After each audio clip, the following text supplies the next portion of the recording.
Gemorah towards the bottom of the page, Tzadik Ches Amid Beis. So it's 98-2 on the bottom. So he says, we're middle, actually, we left the middle of the Gemara. The Gemara we finished off, remember, we spoke about the different people that didn't want to live to see the Moshiach, being frightened by the days leading up to Mashiach. And we finished off with Rabbi Yochanan, who said that God may have questions, depending according to the opinion of Rashi or the Yad Ramah, where the God may have a question of why the Jews better than other nations. So he doesn't want to live in such a time. On that statement comes the statement now that we're holding of Rav Papa. Rav Papa says, again, so according to Rashi, God is going to be challenged by why the Jewish people were worthy for redemption, and therefore Rabbi Yochanan doesn't want to live in such a time. So on this statement, Rav Papa says, this is what people say, means it's a common saying, I guess, in those days. Rohit v'nafel Torah v'azal v'shadile susa be'uryeh. An ox runs and falls, and it goes and casts a horse into its place, meaning into its stall. So we'll see how Rabbi Steinsaltz, because again, there's different opinions how to understand this statement. The ox being the Jewish people and the horse being the nations. They says, although the horse is inferior, is an inferior work animal relative to the ox could plow, etc. When there's no ox available, a horse must suffice. So after, hey Ariel, holding middle page 98-2. So too after the Jewish people sin, is as though the Holy Blessed be He has transferred their prominence to the Gentiles. Meaning to say that Rav Papa again is continuing on the line of Rabbi Yochanan. Rabbi Yochanan said he's scared because God is going to ask in the days of Mashiach why the Jewish people were worthy of redemption. So Rav Papa says this is now Rav Steinsaltz is translating according to Rashi, which says that even though the ox is better, the Jewish people are better, but once the Jewish people have fallen in sin and exile, so then God kind of gave His blessing to the nations, and now once the nations are doing it, it's a horse, it's not an ox, but he'll stick with the horse. The Yad Ramah learns that the pshat differently. We'll see in a second. Let's see what Rashi says. Rohit v'nafel Torah, when the ox falls down, then they use the horse. So Rashi explains, if the ox is running and falls, then we use a horse instead of the ox. That's something we would not have wanted to use beforehand. It's not our first choice to use the horse. Our first choice is to use the ox before the ox falls. The ox was very dear to the farmer, to the owner. What's going to happen when the ox heals, and now the ox is ready for his job back to be the animal of choice for the farmer? So he says, so Rashi says, then it becomes difficult for the owner to move the horse back into the barn and to now use the ox again. So therefore he explains. So he says, so to God. Once he sees the falling of the Jewish people in the destruction of the temple and the exile, God lifted up, like it says, when Yaakov falls, Esav rises. So God gave Gedula, greatness, to the nations. Now the Jewish people did tshuva, and they get redeemed. It becomes a difficult choice for God to push away the nations for Israel. It's a very schwere Gemara, what they say in Yiddish, a difficult Gemara to understand. The Yad Ramah is, like we said before, does not agree with Rashi's interpretation that this is a choice that God is ever even questioning the nations over the Jewish people. So the Yad Ramah says also over here that even though the ox becomes tired and falls down, nevertheless he gores the horse back into his stall. And so too in the midah of Kadosh Baruch Hu, even though it may seem that God is concerned with losing the nations, nevertheless he pushes them away for his children, which are the Jewish people, and he disagrees with Rashi. So we have the two understandings of Rabbi Yochanan and the statement of Rav Papa explaining Rabbi Yochanan. Orya, he says, is Susim Orya is Orva Susim, is the stall. So the stall, he doesn't want to take the horse out of the stall or put it back in the stall, but according to Yad Ramah, the ox gores or frightens the horse back into the stall. Okay, so the Yad Ramah accepts it, basically, even though Rabbi Yochanan doesn't want to live in such a time, Yad Ramah does not subscribe to the idea that there's ever going to be a challenge, a question of God not wanting to redeem the Jewish people. He says over here, he quotes the Ramah, Rabbi Steinzatz. He says, some explain this to me that even when the ox runs and then falls, which is the Jewish people, down, exhausted, remains strong enough to cast the horse into the barn. Likewise, with regard to the Jewish people, even when they are in descent, they remain deserving to have the nations destroyed before them. This is what the Yad Ramah. And you have to also remember when the Yad Ramah lived, Rashi, the all different times, Yad Ramah lived after Rashi. Okay, so that's different of opinions. And let's move forward. Amar Rav Gidl. Rav Gidl says that Amar Rav, he says it in the name of Rav, that Asid in Yisrael the Achlish Shnei Mashiach. That he says the Jewish people are destined to eat from the bounty and enjoy the years of Mashiach. Amar Rabbi Yosef Pshita. So Rabbi Yosef says that's obvious. Well, I mean, who's going to be enjoying the days of Mashiach if not the Jewish people? So he said he asks in an exaggerated chilak ubilak. We'll see chilak ubilak. Basically, they're bandits or other kind of people of lack of interest. So who's going to benefit from Mashiach? Chilak and bilak. Achli lahu. So he says lafukim in Rabbi Hillel. We have a very difficult opinion here, which is the opinion of Rabbi Hillel. Rabbi Hillel, it's interesting. He spells it with a yud. Seems to be a descendant of Hillel the Great, kind of in the generation of the initial Mishnah, and says like this: the Amr Ei Mashiach Yisrael. He says there's not going to be the days of Mashiach for the Jewish people. Reb Hillel says Shekvar Achlu b'mei Chizkiyahu. The opinion of Reb Hillel is that Mashiach has already come, or we've lost our chance in the days of the King Chizkiyahu. Chizkiyahu, we learned already. Chizkiyahu lived in the time before the destruction of the first temple. And we learned the Gemorah, it says God wanted to make Chizkiyahu the Mashiach. But Reb Hillel says we kind of lost our opportunity. Later, Rashi is going to say on Reb Hillel, not to say that God won't redeem the Jewish people, but that there won't be a Mashiach. Not everyone agrees with that opinion of Rashi, but that that's what Hillel means. And the Gemorah does not accept the opinion of Hillel at all. The Gemorah says, and others say that if someone even accepts the opinion of Hillel, then that is a person who doesn't agree with the rabbis because the rabbis do not agree with Hillel. But Hillel, as an isolated opinion, says that Mashiach will not come for the Jewish people because we lost our opportunity in the days of Chizkiyahu. Again, Rashi says that God will redeem the Jewish people without Mashiach. Again, a difficult opinion. So he says, Ariel, I'm just going to put you on mute a second because there's some spam coming on, some noise coming over. Any questions, please unmute yourself. So he says like this. So he says, the Achli Shnei Mashiach, so Rashi says that the Jewish people are going to eat in days of Mashiach. All the great wealth, Soiva is satisfaction, that's going to be in the days of Mashiach are going to be for the Jewish people. This is the opinion of Rav Gidl, name of Rav, to disagree with Hillel. Again, Hillel is not Hillel the elder, that is the founding fathers of the house of Hillel, the first Nasi of the house of Hillel, but a descendant of his. I think it's the Hillel who authored the mission, the calendar. So the Gemara asks, if not the Jewish people, who's going to eat it? Chilik and Bilik? Achli lahu. So we'll learn this Rashi quickly because the point is, who's going to eat it? The demons. Are the demons going to eat from the days of Mashiach? So he quotes Masechtas Chulin, Lei Chilik Yedan of Lei Bilik Yedan. Again, the Gemara he brings places where the Gemara uses the word Chilik and Bilik in a way of kind of a conversation where we're talking a little bit exaggerated about trying to understand the context of the subject. V'li the mashma lashon Chilik ubilik lashon churva k'may buka umavuka umavulka v'ramin chulim Lei Chilik Terabanim Mshrichim L'chalak Hasiman Shmazrichim L'chalak. Okay,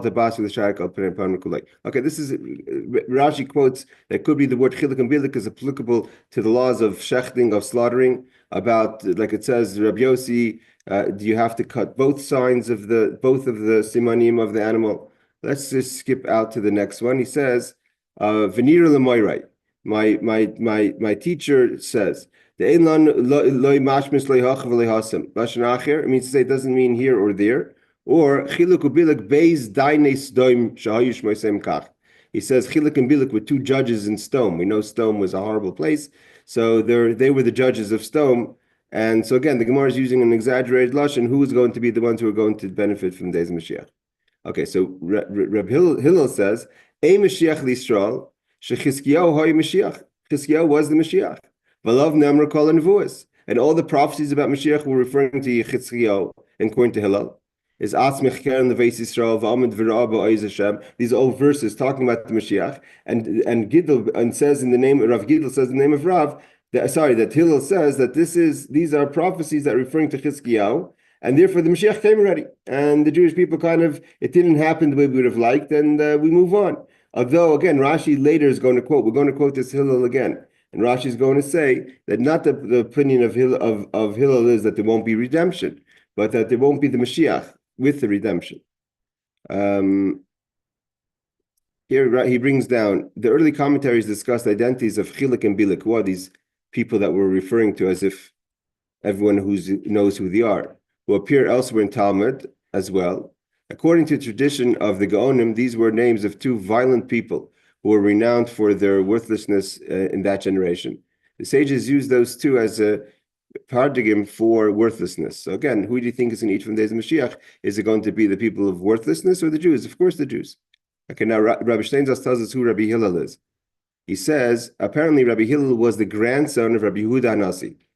So Rabbi Yehuda Hanasi is the last of the Tanoim. He's the one who authored the Mishnah. He's about 6 generations from Hillel the original, Hillel HaZaken, Hillel the elder. And the younger brother, this Hillel is also the younger brother of Rabbi Yehuda Nasiya, which was also a Nasi, like his grandfather, Rabbi Yehuda Nasi, but in the times of the Jerusalem Talmud, we learn about Rabbi Yehuda Nasiya, not Rabbi Yehuda Hanasi, not the same person, who was the Nasi in the generation. Some say that the statement attributed to Hillel in the second chapter of the Tractate of Avot are the statements of Rabbi Hillel. Okay, so the Gemara says that we find, Rabbi Shenza says that we find some statements later in the second chapter of Preke Chelek about Reb Hillel, and some people could understand that to be Hillel the elder again, because we already mentioned him in chapter 1, or some people say this is this Hillel the grandson. I'm not sure if this is still the same Hillel who authored the calendar. It could be that was a third Hillel, again from the same family. Okay, so what do we have from this statement? We have from the statement that Rav Gidl says in the name of Rav that the Jewish people are going to be the ones that are going to take the benefits. And he disagrees that with Hillel, who says there won't be, the Moshiach has already passed. Okay. Now the Gemara continues. Again, we're going to get back to this opinion of Hillel again, and the Gemara's feelings about his opinion. Amar Rav says, La Ivri Alma Ela David. The whole world was created for King David. So if King David, if not for King David, the world won't be created. It means the whole point of the creation was for King David, that it's going to author the Tehillim. Shmuel, who always is the Bar Plukta, the one who usually disagrees, the colleague and friend of Rav, says, no, it wasn't created for David, but for Moshe. The world was created for Moses. And Rabbi Yochanan, again, these are all 3 people lived pretty much in the same generation. Rabbi Yochanan may be a drop younger, but he lived very long. Rabbi Yochanan lived in Tiberia and Tiberias in Israel. Rav and Shmuel, while they studied by Rebbe, they moved afterwards back to Bavel, and they're the founding fathers of the Talmud Bavli, the Babylonian Talmud. So Rabbi Yochanan, who had lived in Eretz Yisrael, said, no, the world was created for Mashiach. So we have 3 opinions: David, Moshe, and Mashiach. So Rashi says, why is it for David? Hey, Shuki, we're on page, getting towards the end of page 98 too. So why does Rav hold that the world was created in the merit of the future of King David? Because David's going to say, is going to sing praises to God. So therefore, the world is created for the praises that the David's going to author. Shmuel says for Moshe, because B'Shul Moshe Shahaya Asi the Kabbalah Torah. So each one has the great accomplishments that they did. So David wrote the Tehillim, and Moshe received the Torah. Rashi doesn't explain because it's obvious why we would think Mashiach. Okay, now we're going to learn a very interesting Gemorah. It seems simple, but this is a Gemorah that's quoted many times. Meaning to say, now we want to know what's the name of Mashiach? And what we're going to see is most people are going to use names similar to their own to give a name to Mashiach. Devei Rabbi Shela, the yeshiva of Reb Shela said. So the school of Reb Shela said, so Mashmai, what's the name of Mashiach? So Devei Reb Shela, the yeshiva of Reb Shela says, Amrei Shilei Shemai, like their teacher.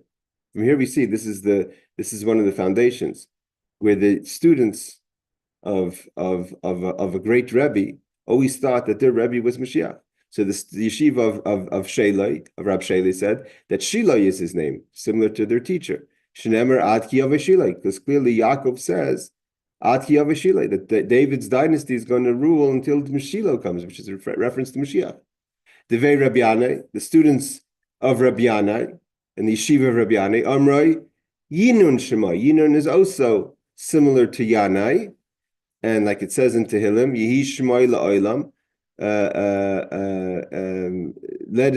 His name should be forever. May his name it isn't him. May his name endure forever. May his name continue as long as the sun. And that's a reference to Mashiach. The Revei Rabbi Chanina, Amar, the yeshiva, the students of Rabbi Chanina said, Chanina Shemai. His name is Chanina, like their teacher, Rabbi Chanina. Shnemar, and they have a verse to back that up. Asher loy etin lachem chanina. So that, as it says, for I will show you no favor. Chanina is favor from the word chen, which is a reference to the days of Mashiach. B'yesh Oimrim, it says those who say. It doesn't say who the Yesh Oimrim are. Till now we learned that the yeshiva of Shelai and the yeshiva of Yana and the yeshiva of Chanina all use the name to reference their teacher's name. That says Yesh Oimrim, those who say Menachem and Chizkiah Shemai. His name is Menachem, the son of Chizkiah. How do we know? Shinemar ki rochak mimenu Menachem meishiv nafshi, because it says because the comforter, the word Menachem is the word nechama, it's to comfort. That should relieve my soul is far from me, and that's a reference to Mashiach. The Rabban and the rabbis say chivara devei Rabbi Shmai. Now, exactly what this means with this difference of opinion, but chivara devei Rabbi means the leper of the house of Rebbe is his name. Shenemar, as we have a famous verse in Isaiah that talks about how the Mashiach is going to suffer for the sins of the Jewish people, as it says, Achen chalayinu, our illness, who nasai he carries, umachayvenu, our pain, sivalam he suffers, vanachnu chashavnu nagua, muke elikimu une. So he says, indeed, our illness he did bear, and our pains he endured, yet we did esteem him injured, stricken by God, and afflicted, which is a reference to Mashiach, that he's going to be a person who suffers. And we learned that already in the story of Eliyahu, Rabbi Shua ben Levi, who was told by Mashiach, he's a sufferer, he's a person, a leper, full of wounds and bandages. So let's see what the commentaries say, because there's a little bit of understanding here. He says, okay, let's first see Rashi, then let's look at some commentaries. Mashmoi Shel Mashiach. So there's the house of Yanai says Yinin Shmoi, K'ma Yanai. So you see, Rashi says, Kol Echad Eidosh Echad Shmo Achar Shmoi. Each one of the yeshivas learned that Mashiach's name was similar to their Rebbe. Lifnei Shemesh Achlei Nivra Hayishmoi Yinun V'hainu Echad Mizayin Dvarim She'al Machshav Libaris. Rashi says that one of the initial thoughts, like in the beginning of creation, that God thought about in creation was the idea of Mashiach. Mashiach is one of the original thoughts that went into creation. Like it says, the spirit of Mashiach was hovering over the creation even before anything happened. It says, the idea that it says they're not going to have Chanina, they're not going to have grace, means the Mashiach didn't come yet until the grace comes. Menachem ben Chizkiah. Okay, there's no Rashi on that. I'm not sure if it's missing something. Let me look at the original text. Menachem ben Chizkiah. Okay. Chivara devei Rabbi. So it says, Rashi says, what does that mean? Chivara devei Rabbi. Mitzayra shabeis Rabbi. A leper from the house of Rabbi. Rabbi again is Rabbi Yehuda Nasi, the author of the Mishnah. So he says over here, he quotes the Sefer Yeshua's Moshiach. So he says,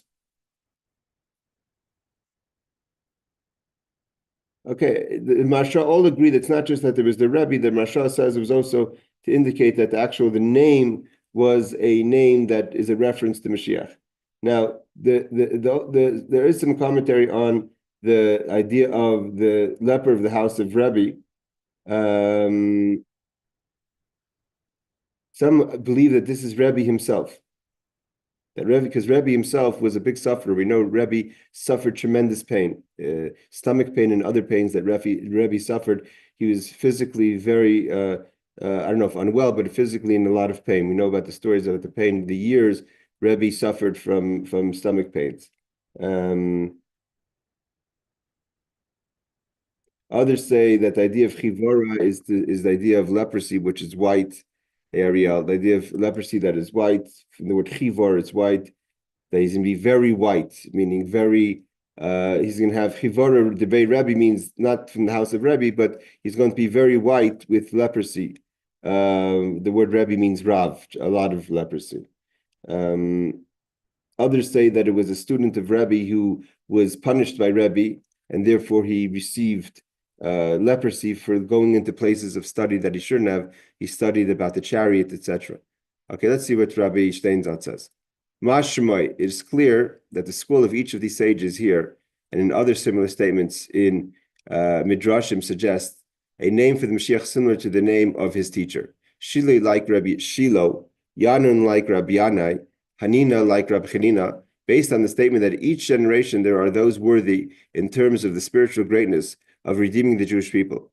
But the appropriate time had not yet arrived. Each school considered its leader to be of those people. The Gra, meaning the Gaon of Vilna, states that the letters of the word Mashiach, Mem, Shin, Yud, Hey, are the initials of the names suggested in the Gemorah, Menachem, Shila, Yinun, and Chanina.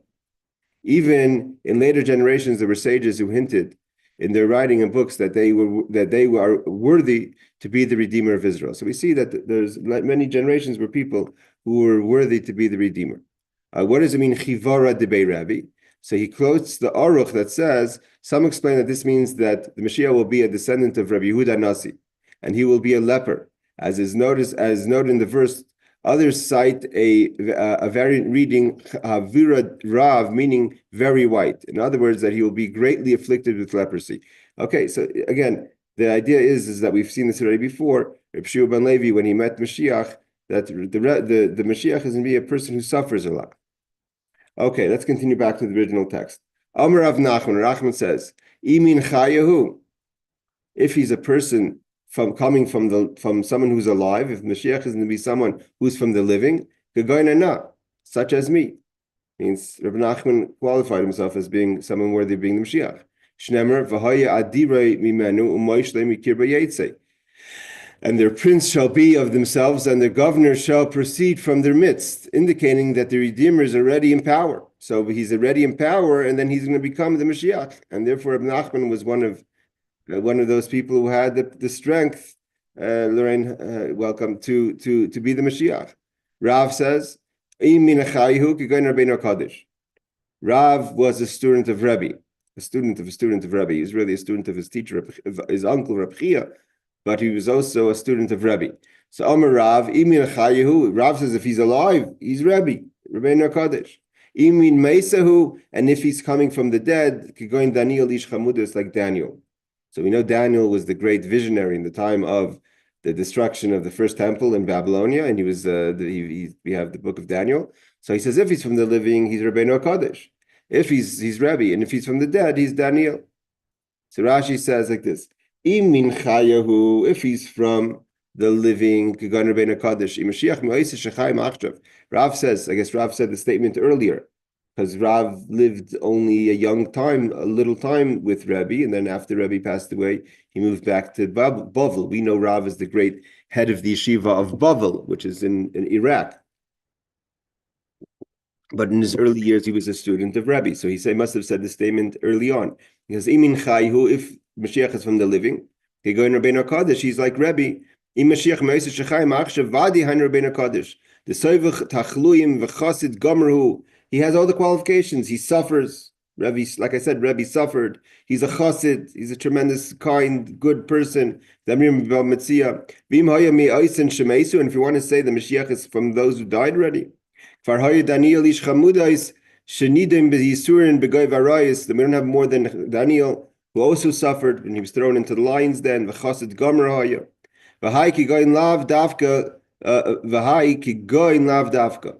So the question is, why does he say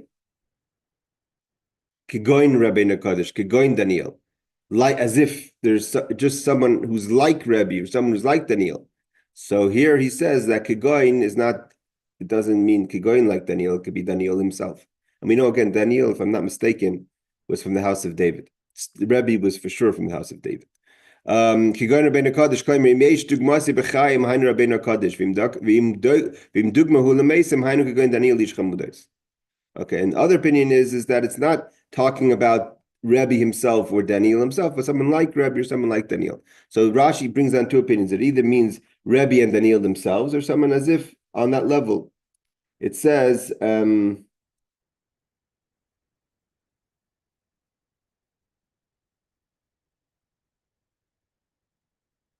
says Reb Nachman was who said it's like me. He was the son-in-law of Rabban Gamliel, and he was from the descendants of David. So therefore, he felt he was worthy.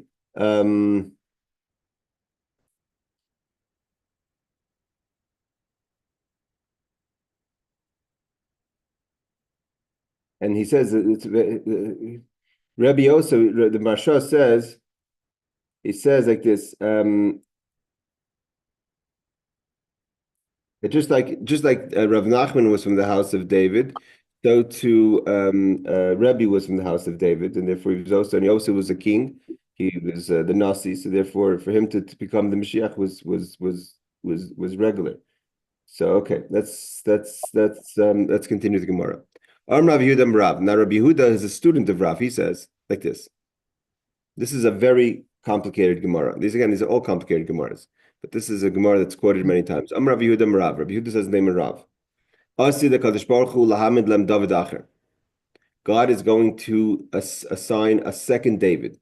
Not David, a second David.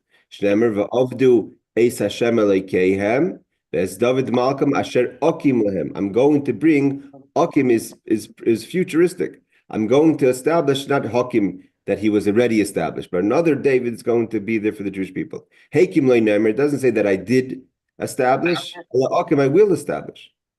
Amalei Rav Papa Abaya, so Rav Papa said to Abaya, questioning Rav Yehud in the name of Rav. Again, Rav Papa and Abaya lived a little later. V'chsiv, how could you say that God is going to bring another David? We have another verse. The verse says, "V'David avdi nasi lam lahaila," that David himself will be king forever.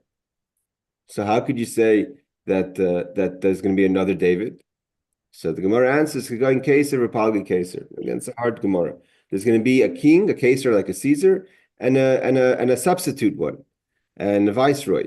And the viceroy depends. The question is, the machlekes, who's going to be the viceroy, who's going to be the king? The Rishonim, the commentaries debate if David himself is going to be the viceroy, or David's going to be the king, or Moshiach is going to be the viceroy. So he says, David Acher Sha'asid Lim Lechalem. Rashi says there's going to be another David. Akim Hakim Le'nemer Al Akim. He doesn't say that I did establish, but I will establish. He going Keser, Pagi Keser. Melech V'Sheni Lei, a king and a viceroy.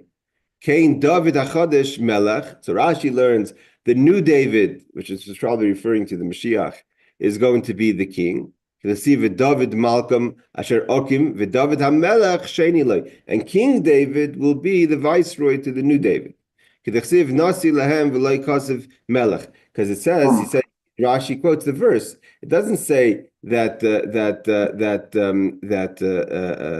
David is going to be a king. It says the word Nasi. Nasi is not the same as a king. Nasi is a prince.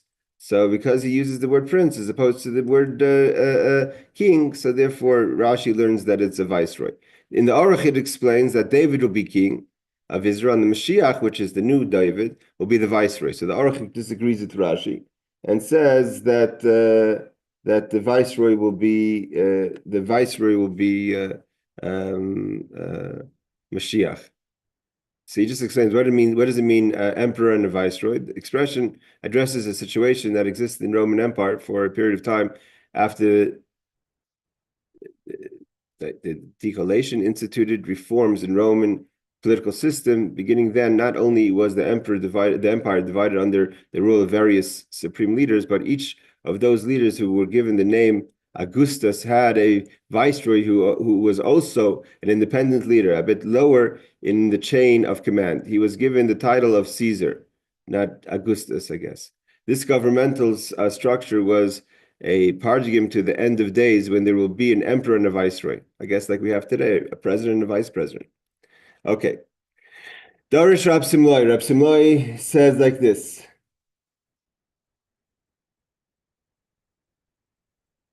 Okay, I just want to say that Rashi again says that David's going to be the king. The Aruch says David's going to be the king and Mashiach is going to be his viceroy. The Yad Ramah says we don't know how these things are going to be, and therefore it's all a mashal, it's all an example, it's all a riddle. And for us to understand, not to get too into details, Mashiach is going to be the viceroy, Mashiach is going to be the king, David's going to be the viceroy. The Yad Ramah says these are above, basically this Gemorah is above our pay grade, and we shouldn't try to understand it literally. Rab Simlai says, what does it say? It says, woe to you who desire the day of the Lord.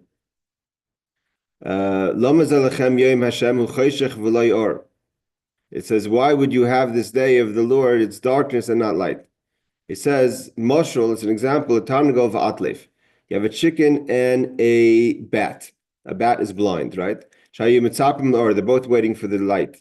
The chicken tells the bat, it makes sense that I'm waiting for the light because I see. So if I could see, I benefit from the light. The light makes sense to me. The chicken asked the bat, what's the difference to you if it's morning? For you, it's all the same thing. You're blind anyways. So what does he mean to say? This is a reference to the Jews and the nations. The Jewish people are waiting for Mashiach because for us it's going to be an expression of light. But the nations, they're not tapping into that light. If they're not tapping into that light, so why are they waiting for the Mashiach? So he says, Sha'ira Shalihu, Rashi says. Oh, Atlef, he says, is I don't know what this is. Kalba Shuritz Balaz. I think it's a bat. They don't have eyes. Sha'ira Shalihu, okay, it's not blind, it has no eyes. Sha'ira Shalihu, Sheesh Li'anayim, I have eyes. Lirois V'nimsasi Nenesi Ba. So therefore I have eyes, so I could see. Therefore I take pleasure in light. Therefore, it makes sense for the Jewish people to wait for redemption. Because the day of God, meaning the day Mashiach comes, is going to be a light. But the nations, the idol worshippers, why are they waiting for the Mashiach? It's going to be darkness, not light. Okay, I'm not sure what this commentary is in figuring out what the atlef is. An atlef is obviously, I believe, always translated as a bat. So the Gemara now continues like this. Let's go a little further. The Gemara says, this would happen when a certain heretic said to Rabbi Abo, when is the Mashiach going to come? He's also waiting for Mashiach, right? When darkness will cover those people. He's referring to you, to the person himself. When you're going to be in darkness, that's when Mashiach is going to come. He said to him, he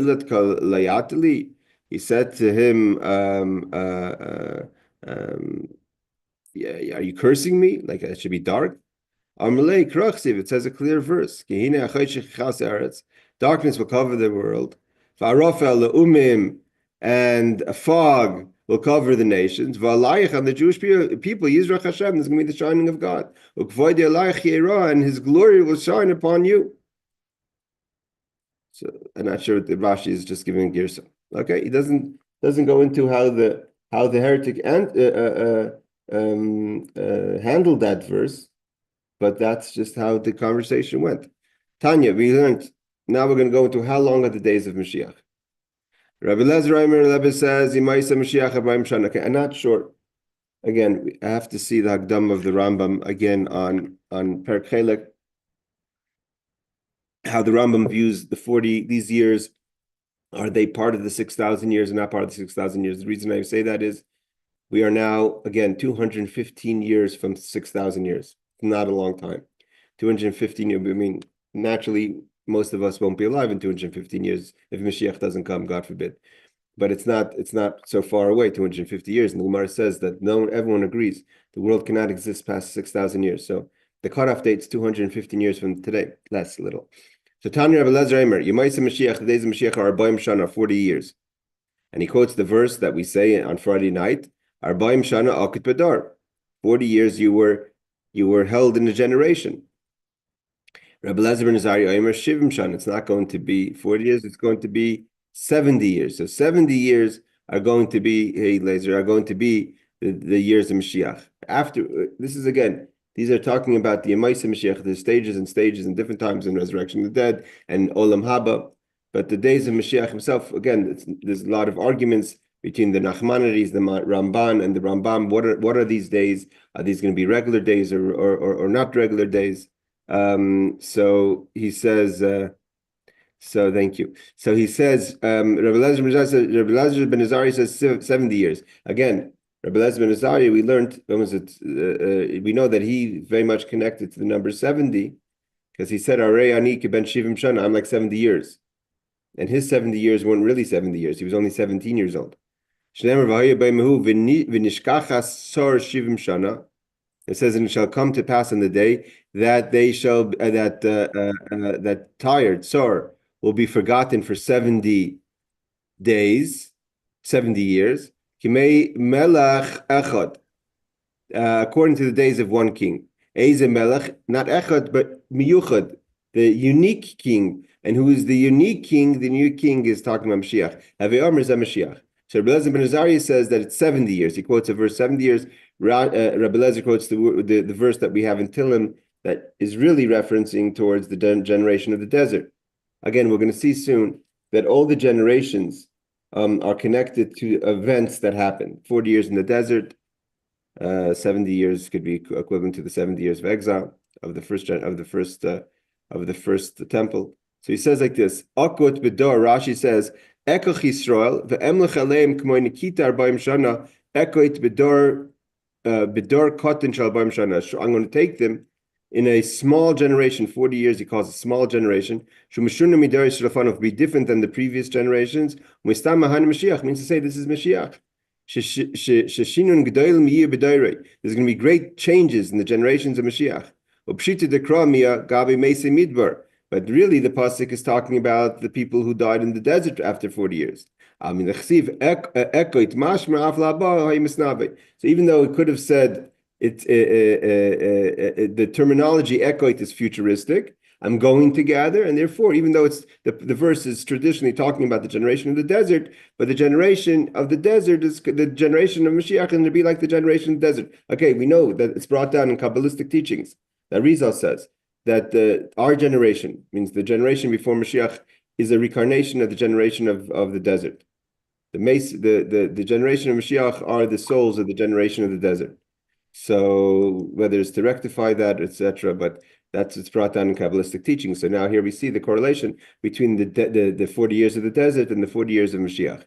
So that's why he says Meyuchat Chashav, that who's going to be the special king is going to be the Mashiach.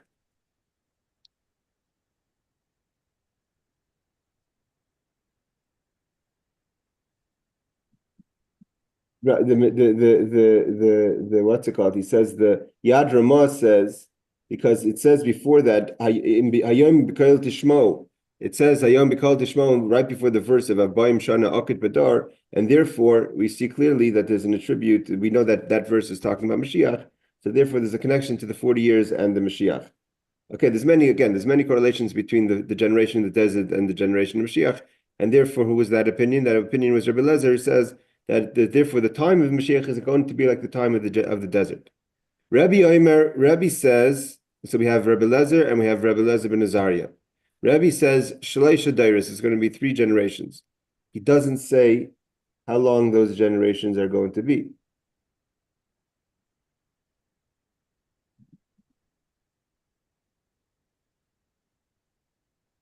The Mashah, I just want to add, the Mashiach, when the Mashah quotes the verse that says, on that day we're going to forget Sur, Tyre, and there's going to be 70 years, one king, a unique king. So Rashi says a unique king, meaning Mashiach. The Mashah adds, not only that, there's going to be only one king. There's going to be no other kings in the world in the days of Mashiach. Rebbe says that there's going to be 3 generations. Shnemar Yiraucha im Shamesh v'lifnei yareach dor doirim. So it says like this: may they fear you as long as the sun and the moon endure throughout the generations. So it says the word dor and doirim. Dor is 1. Doirim is plural. The minimum of plural is 2. So 2 and 1 is 3 generations. Rabbi Hillel Leimer. Now we get back to this Rabbi Hillel again.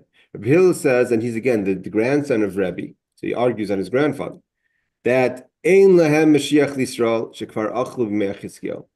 Mashiach is not going to come because we so to say they already came in the days of Chizkiyahu, the king Chizkiyahu. When we see Rashi says, I'm just going to jump Rashi before we get to the other commentaries. Rashi says, Hachiyasin in Rabbi Omer Gimel Doiros. What does it mean 3 generations? Shema Yeruchim Shemesh Claimer Bahadi Mashiach Shekasa by Lifnei Shemesh Yin and Shema. We said before the Mashiach is like the sun. Yerucha Yisrael, they should have fear. Lifnei Reach Lifnei Malchus Beisav the Shinim Shal Kireach. So both Mashiach is like the sun, and the house of David is like the house of David is the source of Mashiach. Is like the sun, like the moon, like it says, Kireach Yichain Oilam. K'mayken Yerucha Dar Darim Dar Achar Dar Darim is Beis is Hari Gimel. Dar is Echad and Darim is 2. Therefore, you have 3 generations. So Reb Hillel says, Ein La Mashiach L'Yisrael El Hakadosh Baruch Hu Yimlach Ba'atzmi V'Yigalim Levadei. So the not that there's not going to be redemption, but that there's not going to be a Mashiach. It's going to be God's going to redeem them. So obviously, what's the obvious question to that? I want to just get to the end, and then we're going to finish the class. The obvious question to that is that what's so wrong with that? If you have a choice between a Mashiach and God redeeming you, it's not like he makes it sound as if it's going to be lacking something.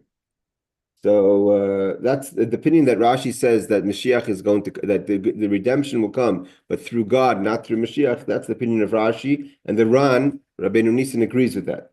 The Anaf Yosef writes in the name of the Torah Sa'ola that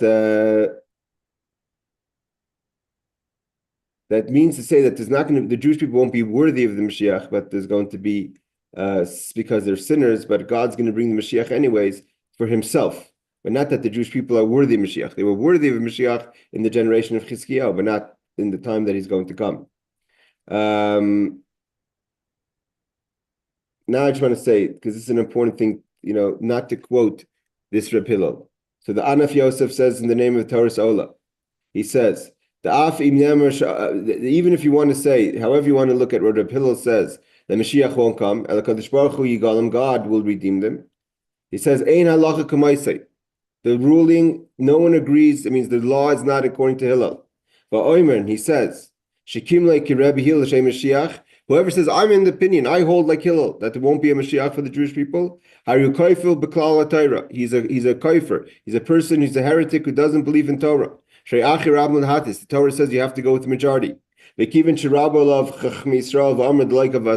because the majority do not agree with this Hillel, after that, no one can take the opinion of Hillel. Like the law is, you can't be a person, right? We learned the Gemorah that Reb Tarfon, I think, said that he went like the house of Shammai. Once the law was like the house of Hillel, he says, I was worthy to be killed because I followed the house of Shammai. We learned that in the Gemorah Brachas. And he writes, and look in the Chassam Sofer agrees with that also. The Yad Ramah asks the obvious question. Well, how could Rashi and Ran say that Mashiach is not going to come, but God's going to redeem them? So why is that a negative? That should be a positive. So therefore, he doesn't agree with Rashi that's the opinion of Hillel. But let's see what Rabbi Steinsaltz says, and then we'll go on to the final part of the Gemara. There are several opinions with regard to the meaning of the statement of Hillel. Some explain that it means that the redemption will not be brought about by a person, but rather by God Himself, like Rashi says. Others explain that Rabbi Hillel believes that the Jewish people will not be redeemed, which is what the Ramah says. Again, that's Hillel's opinion. Yet others explain that it means that the Jewish people are no longer entitled to the Mashiach, since the reward described in those prophecies were already enjoyed during the region of Chizkiyahu. When the Mashiach comes, it will not be because of the Jewish people deserve it, rather it'll be for the glory of God, which again I quoted the Torah Ola. Okay, so but the Gemara now right away argues on Hillel. Amar Rav Yosef means before we found that there's many opinions that talk about Mashiach, but we don't find that there's an argument. Here, Rav Yosef doesn't allow for that statement to stand. Amar Rav Yosef says, Shira le Mari Rabbi Hillel. He says, may the master forgive me. Rabbi Hillel meaning, for stating matters with no basis, because he's just said something without a basis. Why? Chizkiyahu Emes Hava. When was the king Chizkiyahu? The Bais Rishon in the first temple. Vilu Zechariah. When was Zechariah? Kamasnav Bais Sheni. He was a prophet in the second temple. For Omer, and Zechariah says, Gili mi'oid bas Sion, Hari bas Yerushalayim, Hini malkech Yavai, Lach tzadik v'noishu, Ani v'roichev al-chamor, Val ayer ben asaynes. This is a prophecy about the coming Mashiach. What does Zechariah say? Rejoice, great daughters of Zion, shout, daughters of Jerusalem, behold, your king will come to you, and he is just and victorious, lowly and riding upon a donkey and upon a colt and the fowl of a donkey. Meaning to say, in the generations after Chizkiyahu, there are prophecies about both redemption and the coming of Mashiach. So how could Hillel say that Mashiach came in the time of Chizkiyahu? There's prophecies afterwards. The only question is you have to find out who the Zechariah is. So he says, he says, let God forgive Rabbi Hillel. Again, Rabbi Hillel wasn't a nobody. He was a great sage. But he says, let God forgive him for making a statement that he feels is not accurate. When did Zechariah say the prophecy about Mashiach? During the beginning of the second temple. We have in Trei Yasser, which is the final of the prophets' prophecies, is about the coming of Mashiach. Now he says, when we find later, when we learned earlier, that when Nebuchadnezzar came in Nebuchadnezzar and he saw the blood of Zechariah boiling in the first temple, that's not the same Zechariah. That was Zechariah ben Yehoyada. HaKoyin, Shniva Bais Rishon, he was the prophet in the first temple. Zechariah ben Birchia, this is the second of Zechariah. Shaib Malchus Daryavish, he was in the time of Daryavish, which was in the beginning of the second temple. Okay, the Gemara is going to continue after this with different opinions of what are the days of how long are the days of Mashiach. Again, from the numbers we're going to see, we started off with 40 and 70, and now the numbers are going to start getting a little greater. They're going to be thousands upon thousands of years. Obviously way past the boundary of 6,000 years. So obviously this means to say that the 6,000 years is the years before Mashiach. That's the deadline, but Mashiach obviously is going to come before that. The question is, how long will it be? The 40 years, but again, there's many opinions of how the days of Mashiach are going to be together with the resurrection of the dead, and then Olam Haba. We'll learn about that next class, about how does this work with Olam Haba. All right. Any questions before we sign off tonight?